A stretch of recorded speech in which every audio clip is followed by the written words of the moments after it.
Assalamualaikum warahmatullahi wabarakatuh.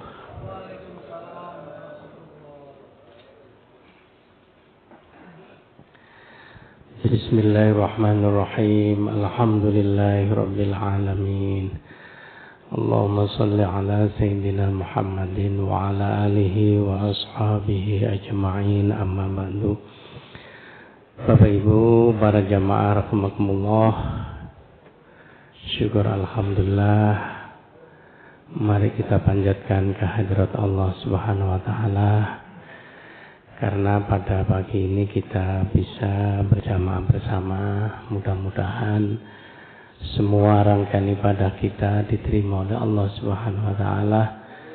Semua hajat kita, doa kita diijabah dan diridhoi oleh Allah. Amin ya rabbal alamin. Al-Fatihah. A'udzubillahi minasyaitonir rajim. Bismillahirrahmanirrahim. Alhamdulillahirabbil alamin. Ar-Rahmanir Rahim. Maliki yaumiddin. Iyyaka na'budu wa iyyaka nasta'in. Ihdinas siratal mustaqim. Siratal ladzina an'amta 'alaihim ghairil maghdubi 'alaihim waladdallin. Bapak Ibu yang kami hormati, ada kapal sedang berlabuh. Mampir sebentar beli durian. Setelah kita semua jamaah sholat subuh, dilanjutkan dengan pengajian. Kalau Bapak Ibu suka durian, silahkan beli di balik papan. Biasanya habis pengajian dilanjutkan dengan sarapan, karena puasa kalau sarapan nih. Ini titipannya Abah Hatim nih Bang. Bapak Ibu yang kami hormati, Syekh Ibnu Athaillah As-Sakandari dalam kitabnya Al-Hikam, beliau pernah mengatakan begini: la tatruki dzikra li'adami huduri qalbika ma'allahi fihi. Janganlah Anda berhenti berzikir kepada Allah meskipun hatimu dalam keadaan lalai, meskipun pikiran dan hati kita belum bisa konsentrasi, belum khusyuk saat berzikir kepada Allah. Li'anna ghaflataka an wujudi zikrihi asyaddu min ghaflatika fi wujudi zikrihi. Karena kelalaianmu tanpa berzikir kepada Allah itu dampaknya jauh lebih buruk daripada kelalaianmu tapi masih mau berzikir kepada Allah. Asa ayyarfa'aka min zikrin ma'a ghaflah ila zikrin ma'a wujudi Allah. Siapa tahu suatu saat nanti dari zikir yang penuh dengan kelupaan tadi, zikir yang lalai tadi, diangkat oleh Allah menjadi zikir yang penuh kesadaran. Wa min zikri ma'a wujudi Allah ila zikrin ma'a wujudi khudur. Dari zikir yang penuh kesadaran meningkat menjadi zikir yang seakan-akan hadir di hadapan Allah. Wa min zikrin ma'a wujudi khudur ila zikrin ma'a ghibatin amma siwal madhkur. Dari zikir yang seakan-akan hadir di hadapan Allah menjadi zikir yang bersifat fana, artinya sudah tidak ada yang diingat lagi kecuali siapa? Allah.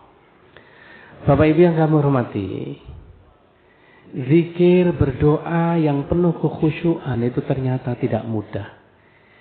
Itu merupakan anugerah tersendiri. Yang penuh kekhusyuan itu ternyata tidak mudah. Itu merupakan anugerah tersendiri dari Allah Subhanahu wa taala. Karena itu nek pancene kula jenengan dereng wayahe zikir iso khusyuk, zikir yang penuh kesadaran sampai hadir di hadapan Allah, ya gak usah dikhusuk-khusukno Bapak Ibu. Karena itu memang kehendak siapa? Allah. Ada orang itu ana sing ndonga niku sambil nangis nggugluk. Enten apa mboten? Ana wong sing zikir ditangis-tangisno nggih mboten saged nek guru wayahe. Wong kula niki enggak ada pengalaman. Nate bimbing haji umroh, semua sing kula bimbing niki mantun tawaf, kula giring salat di makam Ibrahim, salat sunnah. Mari ngoten kula pimpin donga. Lho, jamaah sing mantun kula jak salat sunat kula bimbing donga niku lho kabeh nangis histeris. Lah kula sing donga niku malah gak iso nangis. Kula nggih mikir, pembimbing iki sawangane gak nangis gak pantes ngono to. Tak tangis-tangis kok ya gak iso, Pak. Allahumma ya Allah. Ngono iki gak iso metu luwih. Makanya ini anugerah yang luar biasa. Karena itu saya teringat ada seorang ulama besar bernama Syekh Ibnul Arabi. Ketika dia sedang tawaf di Ka'bah, tiba-tiba berpapasan dengan seorang gadis Mekah yang luar biasa cantiknya. Sampai-sampai beliau terhenti tawafnya terkesima dengan kecantikan seorang gadis itu. Dalam batinnya mengatakan, aku belum pernah melihat seorang gadis secantik dia. Sampai itu terbawa di dalam tawaf. Bahkan setiap rukuk sujudnya, wajah sang kekasih selalu terbayang. Diki merem tambah ketok guyang, guyu Bapak Ibu yang hormati. Ibarat pepatah mengatakan kalau mendung sudah di atas kepala, jangan larang hujan turun ke bumi. Kalau angin telah bertiup dengan kencangnya, jangan larang daun-daun kering jatuh berguguran. Kalau wajahmu telah kuukir dalam hatiku, jangan larang aku untuk selalu merindukanmu. Jejakku ku tinggal di pangkuanmu, sedang senyummu ku bawa pergi. Nah, kan ngoten nggih. Jenenge wong seneng Pak, Masya Allah. Sampai-sampai beliau tidak bisa khusyuk dalam ibadah. Karena beliau seorang ulama, akhirnya riyadhah ndonga ten Gusti Allah, ya Allah, andai kata cintaku padamu sama ketika aku terkesima dengan wajah seorang gadis yang aku tatap saat tawaf tadi, alangkah indahnya ibadah kepadamu. Nek wong senenge kowe kan gak ngantuk. Nggih napa mawon, Pak? Makanya pepatah mengatakan kalau cinta sudah melekat tai goceng rasa, banyak bintang di langit hanya satu yang bercahaya, banyak gadis yang cantik hanya engkau yang aku cinta. Banyak bunga di taman hanya satu yang aku petik, banyak gadis idaman hanya engkau yang paling cantik. Lungo jejer omong-omongan sing lanang takon, Dek, apa Mas? Apa bedanya kamu dengan bintang? Enggak tahu Mas, bintang adalah jauh di langit, sedangkan kamu selalu di hatiku. Pren. Muhammad Muhammad. Bapak Ibu yang kami hormati, karena beliau seorang ulama besar, mendapatkan cobaan dan ujian seperti ini, akhirnya terus riyadhah. Bagaimana cara mengendalikan ini semua? Sampai-sampai akhirnya Allah mengangkat dari zikirnya yang penuh lalai tadi menjadi zikir yang penuh kesadaran. Dari zikir yang penuh kesadaran menjadi zikir yang seakan-akan hadir di hadapan Allah, sampai kemudian menuju zikir yang bersifat fana, sehingga tidak ada yang dicintai kecuali Allah. Sehingga dalam bukunya kemudian ditulis yang bernama Futuhatul Makkiyah, kemenangan di kota Makkah. Nah, di dalam buku ini kemudian beliau menemukan satu konsep ajaran bahwa hakikatnya yang wujud ini hanya satu. Keberadaan kita ini adalah cerminan dari wujud yang satu tadi.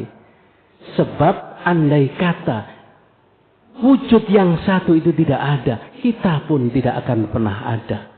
Karena keberadaan kita ini adalah karena diciptakan oleh Yang Maha Ada. Andai kata tidak diciptakan oleh Yang Maha Ada, kita pun tidak akan pernah ada. Dan yang wujud yang Maha Ada itu adalah siapa? Allah Subhanahu wa Ta'ala. Kalau dulu dia terkesima dengan semata-mata kecantikan seorang gadis yang ditatapnya, sekarang tidak. Setiap melihat apapun, di balik ke semua itu ada wujud yang satu, yaitu Allah. yang kemudian ajarannya disebut dengan wahdatul wujud, manunggaling kawula Gusti.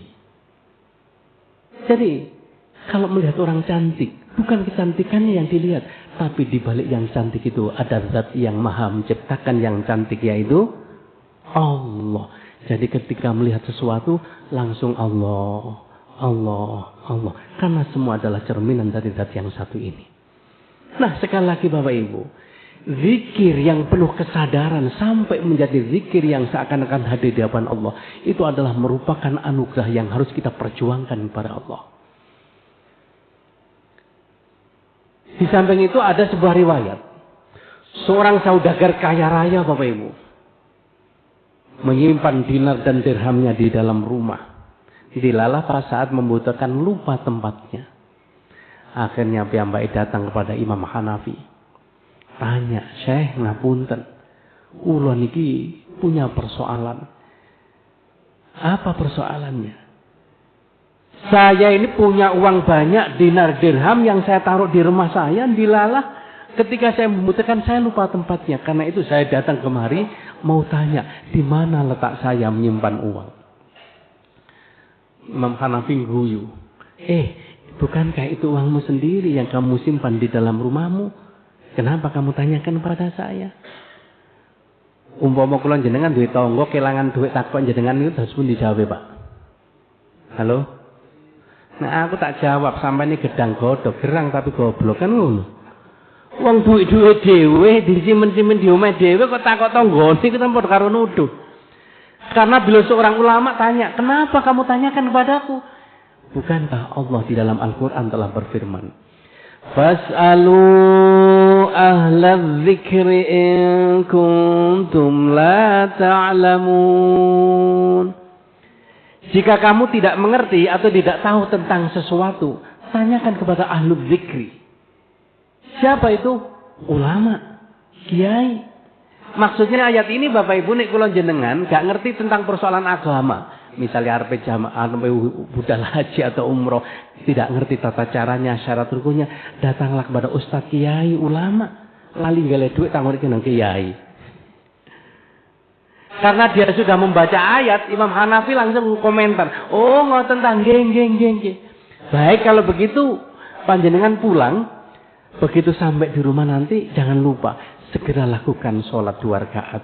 Saya doakan semoga Allah menemukan uang Anda." Akhirnya pamitan Bapak Ibu. Begitu sampai di rumah lakoni sholat, dilalah. Belum sampai salam, di tengah-tengah sholat, wes kelingan duwike. Akhirnya dipercepat sholatnya, wong kelingan.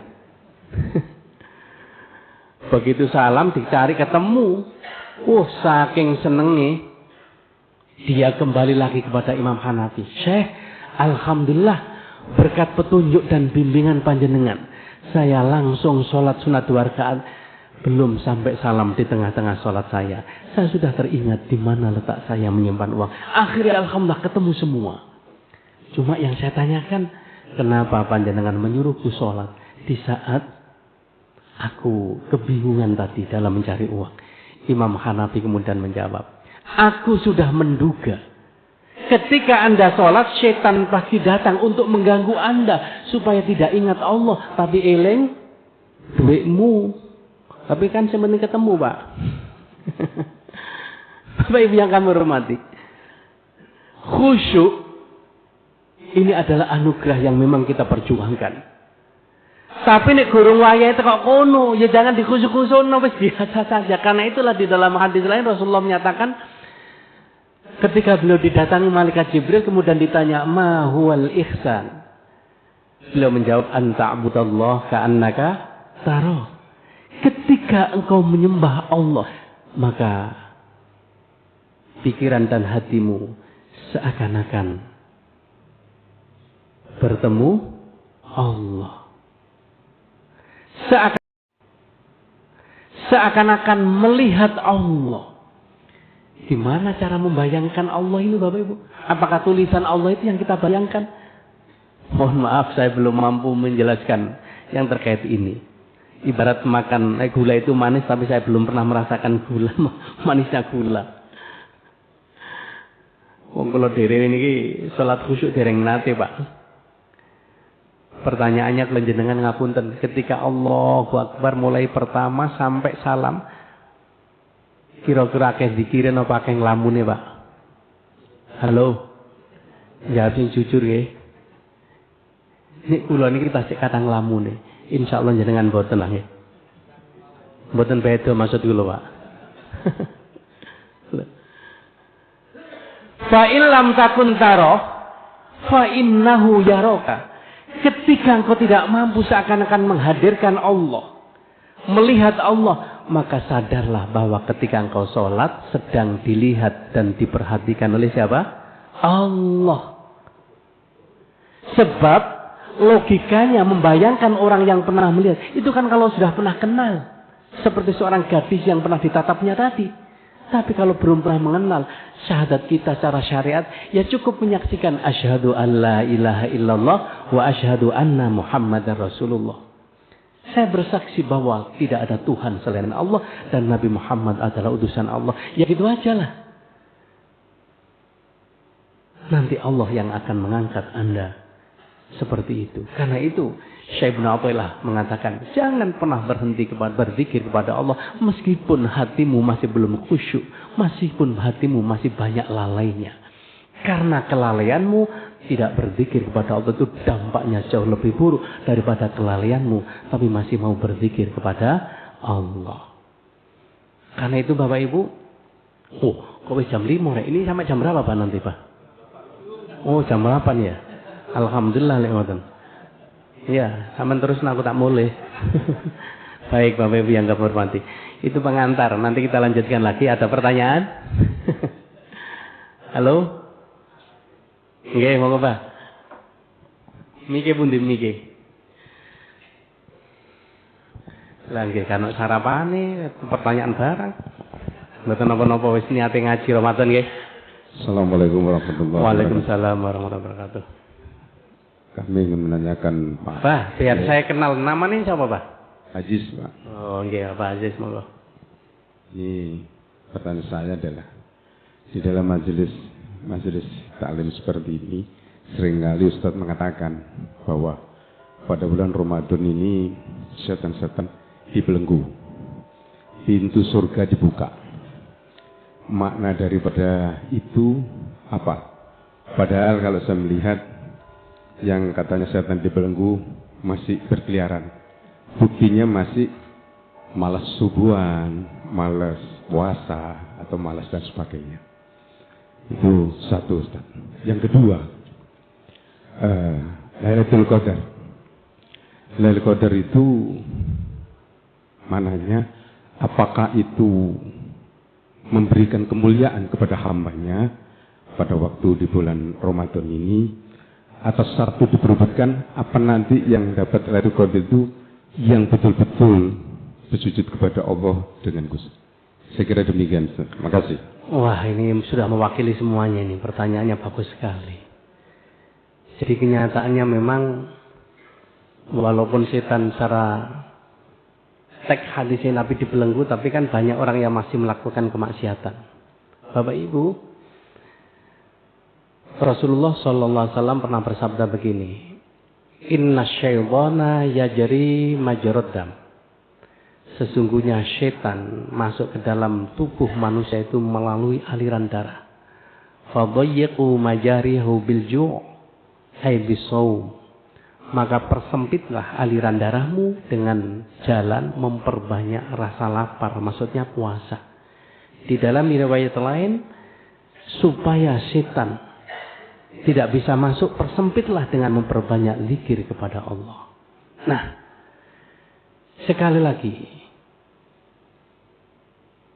kalau kita kembali pada surat An-Nas, sumber malapetaka yang mendorong kita untuk melakukan perbuatan jelek itu adalah siapa? Perbuatan jelek itu adalah siapa? Syaitan. Alladzi yuwaswisu fi sudurinas. Syaitan itu Bapak Ibu membisikkan ke dalam hati kita untuk selalu terus melakukan kejelekan dan kejahatan. Nah, ternyata dalam surat An-Nas ini setan itu ada dua, minal jinnati wan nas. Ono setan yang terdiri dari makhluk halus tergolong jin dan kawan-kawan, ada setan yang doyan sego dan apem, yaitu an-nas, manusia. Ini artinya bahwa manusia yang selalu menuruti bisikan setan, sebenarnya dia adalah setan itu tersendiri. Karena karakternya sudah menyatu dengan setan. Sehingga Allah kemudian menyebutkan minal jinnati wan nas. Ini ono wong Ramadan tidak mau memanfaatkan bulan Ramadan, maka walaupun dibelenggu, itu kan setan sing berwujud makhluk halus, tapi setan sing gendayangan ini sing gak dibelenggu, Pak. Nah, oleh karena itulah kalau melihat orang-orang maksiat di bulan Ramadan, ya, maka sebenarnya dia adalah minal jinnati, setan yang tergolong manu. Nah, itu, Pak. Kira-kira ngono lah jawabannya, Pak. Oke, yang pertama. Yang kedua, Bapak Ibu yang kami hormati, ternyata terkait dengan Lailatul Qadar ini adalah merupakan keistimewaan umatnya Nabi Muhammad SAW. Dan tidak diberikan kepada umat-umat terdahulu. Maka ini patut kita syukuri dengan alhamdulillah. Umatnya Nabi Muhammad ini usianya pendek-pendek. Beda dengan umat Nabi terdahulu. Contoh, Nabiullah Nuh alaihissalam. Dakwahnya saja disebutkan dalam Al-Quran, alfasanatin illa khomsina ama. 1000 tahun kurang 50. Berarti berapa? 950 tahun. Itu dakwahnya tok, belum usianya. Bapak Ibu, adakah umatnya Nabi Muhammad sing sampai usia 150? Jarang, ya. Satu saya jarang. Rata-rata kalau usianya Nabi Muhammad kan 63. Bahkan banyak yang sebelum itu sudah meninggal dunia. Gimana pembuatan? Karena itu walaupun jenengan usianya lebih tua dari saya, bisa jadi bukan ukuran usianya. Malaikat Israel datang ke dunia cukup dengan disik kulo keri, meskipun jenengan usianya lebih tua. Atau dibalik kulo keri sampai disik, jenengan aku mau disik. Artinya apa? Bahwa usia tidak menjamin kita akan hidup lebih panjang dan lebih lama di dunia ini. Nah, walaupun usia kita tidak terlalu lama seperti umat terdahulu, maka ibadahnya umatnya Nabi Muhammad, kebaikannya bisa mendahului, iso nyalip, karena ada yang namanya Lailatul Qadar. Semalam ibadah sama dengan 1000 bulan. Kalau setiap Ramadan kemudian kita ditakdirkan bisa mendapatkan Lailatul Qadar, luar biasa. Nah, pertanyaannya siapa yang akan mendapatkan? Di dalam surat Al-Qadar ini kan disebutkan tanazzalul malaikatu warruhu fiha. Para malaikat diturunkan oleh Allah ke bumi, warruh dipimpin oleh siapa? Malaikat Jibril. Terkait dengan ayat ini, untuk menjawab pertanyaan tadi, kita buka surat Fussilat atau Hamim As-Sajdah ayat 30. Allah berfirman begini. Innal ladzina qalu rabbuna Allahu tsumma istaqamu tatanazzalu alaihimul malaikatu alla takhafu wa la tahzanu wa abshiru bil jannati allati kuntum tu'adun. Kok tambah turu kabeh? Halo. Pun ngantuk, Pak. Kalau Bapak terserang batuk, tangan dan kaki cepat kencangkan. Kalau jam segini sudah terasa ngantuk, mungkin waktu sahur tadi kebanyakan makan. Innal ladzina qalu rabbunallah. Sesungguhnya orang-orang yang mengatakan bahwa Tuhan kami adalah Allah. Tsumma istaqamu, kemudian istiqomah niku napa, Pak? Ajek, ibadai ajek. Maka Allah akan memberikan keistimewaan tatanazzalu alaihimul malaikah. Para malaikat akan diutus oleh Allah untuk turun ke bumi, mendampingi, mengiringi setiap langkah orang-orang yang istiqomah ini. Allah takhafu wa la tahzanu. Kemudian malaikat ini membisikkan ke dalam hatinya, jangan pernah takut dan jangan pernah bersedih hati. Dan yang kedua, memberikan kabar gembira. Wa abasyiru bil jannatil lati kuntum tu'adun. Nanti Allah akan memberikan surga yang telah dijanjikan di akhirat kelak. Yang ketiga, lanjutannya ayat ini, nahnu awliyaukum fil hayatid dunya wa fil akhirah. Kami yang mendampingimu, kami yang menjadi penolongmu, baik dalam kehidupan dunia maupun nanti sampai di akhirat. Walakum fiha ma tashtahi anfusukum walakum fiha ma tad'un. Apa yang terbersit dalam hatimu, gak usah ndonga, Gusti Allah bakal ngijabahi, bakal nuruti. Nuzulam min ghafurur rahim. Itu memang anugerah yang diturunkan bagi orang-orang yang istiqomah. Nah, jadi orang istiqomah, malaikat diturunkan oleh Allah. Lailatul Qadar, malam itu diturunkan para malaikat yang dipimpin malaikat Jibril. Gampangannya pertanyaan siapa yang akan mendapatkan? Jelas orang-orang yang istiqomah. Lu jenengan wis gak usah mikir ganjil milih genap ya, Pak. Sebab nek pas kebetulan koyo ngeten iki kan posone bareng. Nah nek gak bareng niku kan iso ana sing ganjil ana sing genap. Ngene apa mboten? Halo? Nah, terus sing ndi sing bener? Kan bener kabeh. Iki kemarin kan hampir saja berbeda. Untungnya alhamdulillah kemudian terlihat di Aceh. Akhirnya diumumkan oleh Menteri Agama bareng. Umum gak bareng, ganjilnya ya gak podo. Yang kedua, inna anzalnahu fi lailatul qadar. Kami menurunkan Al-Quran di malam Lailatul Qadar. Saya tanya jenengan, Al-Quran ini diturunkan di bulan apa? Tanggal berapa? 17 Ramadan. Berarti Lailatul Qadar itu kemarin 17 Ramadan. Berdasarkan ayat ini. Ya nama betul. Tapi di hadis lain Rasulullah menyatakan di 10 hari terakhir, khususnya di malam-malam ganjil. Itu artinya memang ini dirahasiakan oleh Allah. Di mana saja Lailatul Qadar bisa jadi terjadi Bapak Ibu. Karena apa? Ketika puasa kita tidak sama di belahan dunia lain dengan kan ya berarti bisa kena bisa. Oleh karena itulah sing penting muga-muga kula jangan saged istiqomah. Pasti Allah akan menurunkan para malaikatnya yang akan menolong setiap langkah hidup kita. Allahumma amin. Kira-kira ngoten lah Pak. Sementara jawabannya. Ada lagi pertanyaan? Cukup? Oh iya masih ada. Sampai awan mboten ana apa Pak? Nuwun sewu. Ya iya. Tadi panjenengan menerangkan bab zikir. Salah satunya zikir itu ada yang bermacam-macam membaca Asmaul Husna dan salawat Kanjeng Nabi Muhammad SAW. Apabila dalam berzikir yang kita tidak bisa khusyuk, apakah zikir itu diterima oleh Allah Subhanahu wa taala atau tidak? Yang saya pernah mendengar ceramah juga bahwa zikir yang tidak ditolak adalah pembaca salawat Nabi Muhammad SAW. Mohon penjelasan apabila dalam zikir tidak ingat kepada Allah, kira-kira yang diterima yang lebih utama itu salawat kepada Kanjeng Nabi Muhammad atau zikir-zikir yang lain. Yang kedua tadi panjenengan menjelaskan tentang manunggalnya Gusti. Mohon penjelasan tentang dulu ajaran Syekh Siti Jenar yang ditentang oleh para wali, ajaran manunggalnya Gusti. Terima kasih atas penjelasannya. Wah, bagus sekali ini.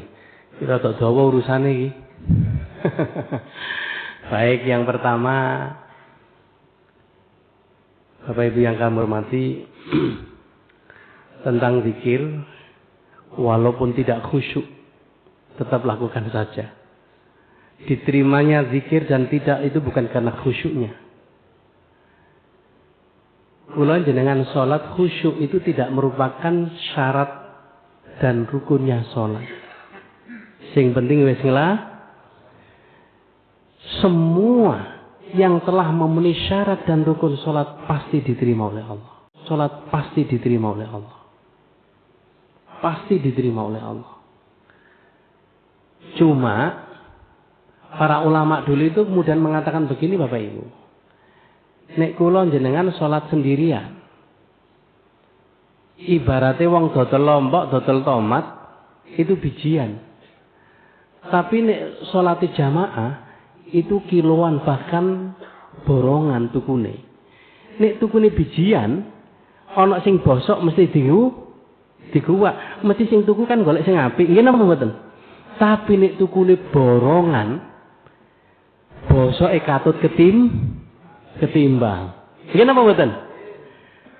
Kula jenengan bisa jadi ketika Allahu Akbar sambil ngelamun, tapi mungkin imamnya atau sebelahnya ada yang khusyuk. Mungkin ketika kita membaca Fatihah ngelamun, tapi kemudian yang di belakang ada yang khusyuk. Akhirnya sambung menyambung menjadi itulah enaknya sholat jamaah. Bapak Ibu yang kami hormati. Sehingga Imam Khanim mengatakan meneng tok gatik ndonga, bahkan gak mau maca Fatihah, ikuti imam, itu sah, sudah diterima oleh Allah Subhanahu wa taala. Karena itu zikir meskipun tidak khusyuk, tidak konsentrasi, jangan pernah berhenti. Karena untuk menjadikan khusyuk dan tidak bukan karena engkau, tapi siapa? Allah yang nanti jenengan praktekkan Bapak Ibu. Kula jenengan saged ndonga nangis itu luar biasa. Di dalam satu hadis kan disebutkan oleh Rasulullah, di antara 7 golongan yang kelak di hari kiamat akan mendapatkan naungan dari Allah adalah fafadat ainah, orang yang bercucuran air matanya di saat tengah malam sedang bermunajat dan berdoa kepada Allah. Loh, walaupun sunyi sepi sendirian, itu nih kapan bolu wayahe nangis juga iso Pak. Jajal dengan praktekna nanti. Gimana mboten? Ya tetap apakah kemudian aku ki gurung iso khusyuk wis gak ndonga ae. Mosok ya. Nah, jadi sekali lagi khusyuk dan tidak merupakan syarat diterimanya doa. Cuma memang Rasulullah pernah ditanya oleh seseorang yang bernama Syekh Mawahib Asy-Syadzili. Ya Rasulullah, engkau pernah bersabda di dalam satu hadis, man shalla alayya sholatan wahidatan sallallahu alaihi asyra. Barang siapa yang membaca sholawat sekali saja kepadaku, maka Allah akan memberikan rahmatnya berapa? 10 kali. Barang siapa yang membaca 10 kali, kata Nabi, akan dilipat gandakan rahmatnya 100 kali. Wa man shalla alayya mi'ata marrah fa qadallahu mi'ata hajatin. Barang siapa yang membaca sampai 100 kali, maka Allah akan mengabulkan 100 hajatnya. Sab'ina li akhirati wa salatina li dunyahu. 70 nanti akan diberikan saat kita menghadapi kesulitan di akhirat. Dan 30 sisanya diberikan langsung di dunia. Dan barang siapa yang membaca sholawat sampai 1000 kali, yubashshiru lahul jannah, dia akan diberikan kabar gembira tentang surga nanti di akhirat. Nah, yang paling gampang ya sallallahu alaihi Muhammad nih Bapak Ibu. Ya, kalau ingin membaca 1000, ojo sholawat nariyah kedawan. Ya. Nah, maksud saya begini Bapak Ibu.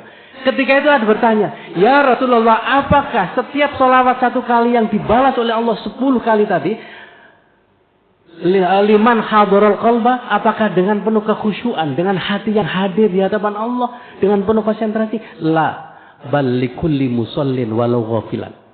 Tidak harus khusyuk, tidak harus konsentrasi.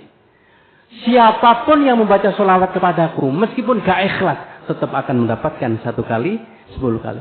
Jadi sholawat itu memang zikir yang luar biasa Bapak Ibu. Ibarat vitamin itu, baik loro maupun tidak, aman. Tapi nek kula jenengan enggak loro jantung ngombe pil jantung, tambah api napa mboten? Ya aja sampai lah. Ginjele kena engko bahaya. Ngene apa mboten? Karena itu kemudian Imam Ghazali pernah mengatakan begini. Ketika kita tidak mengerti apa yang kita baca saat berdoa dan berzikir, bahkan membaca Quran pun tidak ngerti artinya, apakah ada manfaatnya bagi diri kita yang membaca? Caranya jawab Imam Ghazali itu begini. Ketika engkau sakit, datang kepada seorang dokter spesialis. Dikasih obat yang bermacam-macam. Ono sing kuning, ono sing ijo, ono sing putih, ono sing lonjong, ono sing cilik, ono sing bunder gede. Pertanyaannya, apakah seorang pasien harus tahu isi komposisi masing-masing isinya obat? Wajib ngerti apa mboten, Pak? Gak usah kaken takon. Pokoke sing diomong dokter ombene kepengin waras kan ngoten nggih. Nah, ini kemudian pasien dikasih resep terus datang kepada dokter. Dok, ini kok obatnya macam-macam, dok. Ono sing lonjong iki dos pundi? Ini isine apa? Dan kegunaan apa? Dari dokter iki ono pasien kok kaken cocok ngene kan ngono ya. Halo? Nah, ketika kita berzikir gak usah banyak tanya. Baca saja meskipun tidak tahu artinya. Makanya seorang kakek, anak tanya kepada cucunya. Nek, ketika saya baca Quran tidak ngerti artinya, apakah ada manfaatnya? Nenek tidak menjawab. Itu ada tong sampah, keranjang sampah. Ambilkan nenek air yang ada di kali depan itu. Wah, anak kecil langsung lari, nyerok banyu. Berkali-kali banyu ini gak katut. Jarine anek lu, iya. Kok aku dikongkon golek banyu karo keranjang sampah. Nek 1000 kali saya ngambil air, maka sampai kapanpun tidak akan bisa aku wadahi. Karena ini keranjang. Percuma saya. Jangan bilang percuma. Sekarang perhatikan bedanya keranjang tadi dengan sekarang. Oh iya, Nek, tadi kotor, sekarang menjadi bersih. Karena itu kalau kita ingin menjadi tenang dan bersih, maka perbanyaklah baca Al-Quran, perbanyaklah zikir, meskipun tidak tahu makna dan artinya. Alladzina amanu wa tatma'innu qulubuhum bidzikrillah, ala bidzikrillahi tatma'innul qulub. Memang karena kehebatan sholawat ini sampai kemudian ada satu riwayat bahwa barang siapa yang berdoa tidak diawali atau diakhiri dengan sholawat, maka doanya tidak akan sampai tembus ke langit, akan ada di antara langit dan bumi. Sehingga saya itu sering meniteni. Apa meniteni ini, Pak? Menengeri itu ya meniteni. Ini ono Ustadz Kiai ndonga tidak pernah lupa baca sholawat. Kalau paham tentang riwayat ini, Allahumma sholli ala sayyidina Muhammad wa ala sayyidina Muhammad walhamdulillahirabbil alamin. Baru ndonga nggih napa mboten? Kemudian diakhiri wa sallallahu ala sayyidina Muhammadin walhamdulillahirabbil. Nah, ngoten. Itulah. Jadi kita berzikir apapun kalimat yang kita baca, itu masing-masing ada manfaatnya. Zikir Al-Qur'an, zikir kalimat-kalimat thayyibah, itu semua ada spesifikasinya masing-masing. Nek kepengin utange nang segera lunas, dikongkon maca napa? Nah, itu kan masing-masing kan ada. Ono sing maca-maca Alam Nasrah, ono sing sholawat nariyah kan gitu. Dan seterusnya. Nggih. Nah, Bapak Ibu, wahdatul wujud manunggaling kawula Gusti. Ketika pengalaman Syekh Siti Jenar merasa menyatu dengan Allah, ini seperti disampaikan oleh namanya Al-Ittihad Syekh Abu Yazid As-Bustami. Beliau mengatakan begini. Mujizat Al-Halaj, ya. Ketika beliau sudah menyatu dengan Allah, kemudian beliau mengatakan begini, mujizat ruhi biruhika kama tumzatul khamru bima izulali wa idza massahu fasani wa idza anta fi kulli halin. Menyatukah rohku dengan roh Tuhanku, ini sama dengan perasaan air anggur. Ketika anggur ini belum diperas, masih bisa dibedakan antara anggurnya dengan airnya. Tapi ketika diperas menjadi air anggur, maka sudah sulit dibedakan mana anggurnya dan mana yang airnya. Gampangnya cerita, ini adalah air warnanya apa? Putih. Ketika belum saya celupkan di dalamnya, masih berupa air murni. Tapi ketika teh kemudian saya celupkan air, menjadi warnanya apa? Apakah Bapak kemudian bisa membedakan dan bisa memisahkan antara teh dan airnya? Enggak bisa.